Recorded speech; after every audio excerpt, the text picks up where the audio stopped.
Repeat after me. I will stop drafting tight ends in the top 30 picks of my redraft leagues. By the end of this video, you will have 2 tight end candidates that can be grabbed later in your drafts, thus allowing you to maximize the potential of your team by selecting other positions of need in late round 2 and early round 3. Please remember to like and subscribe. Let's get into it. So technically, both are going early 3rd round, but Travis Kelce is going off the board at pick 26, and Sam LaPorta is going off the board at pick 27 in sleeper redraft. That's the 302 and a 303 in a 12-team format.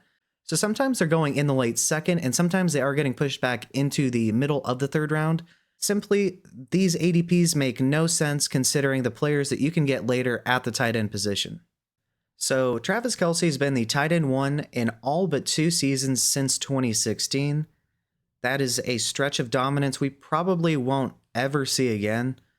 He's 6'5", 260, and now he is 34.8 years old, so he is getting a little bit up there in age. You can definitely tell on film that he's lost a step. Fortunately for him, he's so much better than most of the other tight ends in the league that he's still elite. Now, when we look at his fantasy points per game, in 2021, he had 16.4, which is good for 2nd. In 2022, he had 18.6, which was good for 1st. And this past year, his 14.6 was actually the worst since 2016. And now, while that was still technically 1st, the disparity between his points per game and other tight ends was significantly reduced. When we look at his fantasy points per route run, his 0.45 was good for 4th. His fantasy points per target of 1.81 was good for 9th. His true catch rate of 88.6 was good for 27th, so not very good.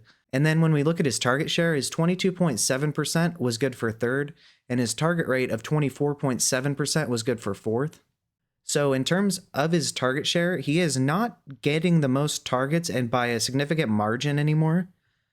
And then when you look at his target separation, it is much worse than it used to be. His 2.17 was good for 11th in the NFL. So he's definitely a declining player. And at this point, I don't think that the disparity between his fantasy points per game and other tight ends is going to be nearly as much. And he may not even finish with the most fantasy points per game. So Travis Kelce had 14.6. Well, Sam LaPorta's 14.1 was good for 3rd. And he was a rookie. So that's just 0.5 points per game difference between the 1st and 3rd. That is barely anything. So at least this past season, the difference between Travis Kelce and the rest of the herd was greatly reduced. So when we think about Sam LaPorta, he's 6'3", 245. He is 23.6 years old. He's on the Detroit Lions. He's the 2nd option behind ASRB in the passing game, which is still fantastic. It's going to be an efficient offense once again. When we look at his fantasy points per route run, his 0.48 were good for 2nd. His 1.99 fantasy points per target was good for 4th. His true catch rate, however, of 90.5 was 20th in the NFL. Then when you look at his target share, his 21.1% was good for 6th, and his 24% target rate was good for 5th. So overall, his target share and target rate was very good, but it definitely wasn't the best, and I don't really see it getting too much higher. He's definitely not taking any targets from Amon-Ra St. Brown. It's looking like Jahmyr Gibbs is going to receive a couple more targets this season. They do expect Jamo to step up. So while he's probably going to get a couple more targets, I really don't see this increasing. And then when you look at his target separation, his 1.84 was good for 21st in the NFL. So really not that good. He's a very good tight end and a very good offense. I just, with these stats, don't see the disparity between him and some of the tight ends going later, especially when you look at some of the advanced stats for one, and then when you look at the situation for another. So Trey McBride is going at pick 47 or the 411. I think he, for instance, is a much better value if you're looking for a difference maker at tight end. So he's 6'4", 245, and he's 24.7 years old. So on the Cardinals, he is going to be the 2nd option. They have rookie Marvin Harrison Jr., who's one of the best receiving prospects we've seen in some time. Very, very good at everything he does. But still, being the number 2 option in this offense is going to be fantastic, and especially considering the defense is going to be terrible, they will have to throw the ball. Fun fact, Since Kyler Murray returned in Week 10, from Week 10 to Week 17, Trey McBride averaged 14.9 fantasy points per game in 2023. He was the tight end 1 on a points per game basis. I don't think too many people know that. So, yes, while he might not have that kind of production with Marvin Harrison Jr. being there, because he was really the only talented target considering Hollywood Brown was hurt this past season, he has just as much upside as any one of these other tight ends. When we look at his points per game, despite basically half of the season being a backup tight end, his 10.7 fantasy points per game were good for 8th. That's how good he was when he was finally allowed to be the starting tight end.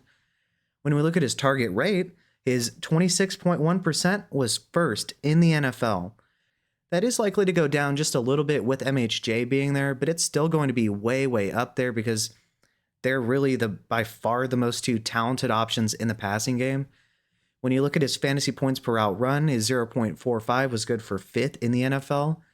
His 2.28 yards of target separation was 5th.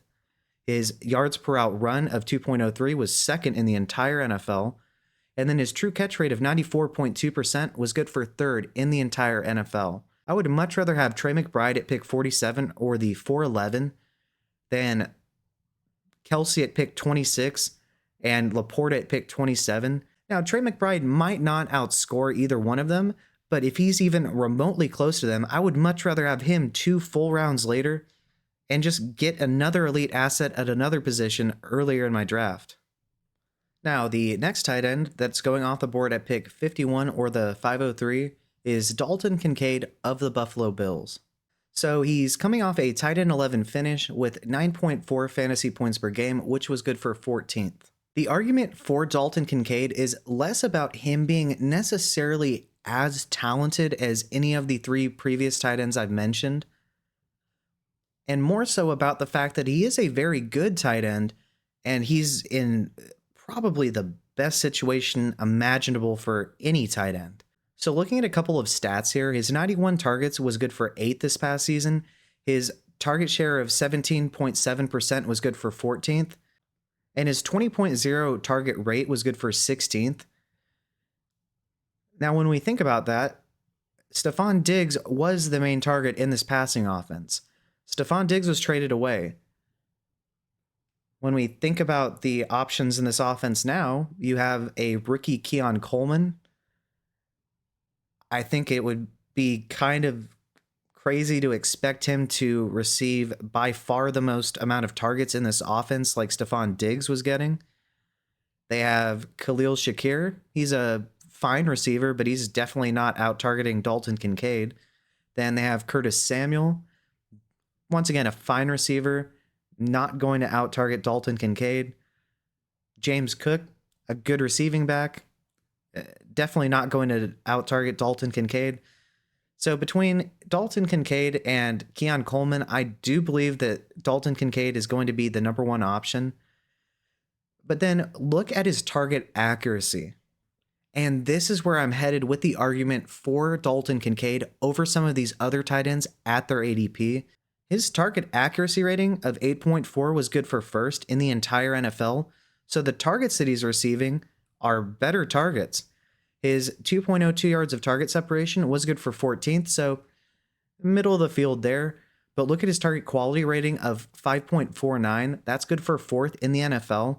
And his catchable target rate of 85.7 was good for 5th. So he's receiving a lot of targets this season, and they're likely to be very, very good targets.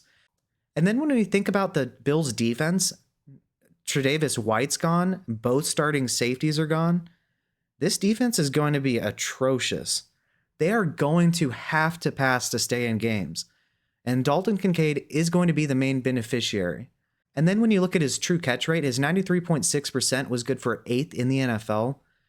So Dalton Kincaid could potentially lead the NFL among tight ends for targets. He's, in my opinion, going to be by far their best receiver. They're going to be losing games. And he's going to be receiving very, very accurate targets from star quarterback Josh Allen.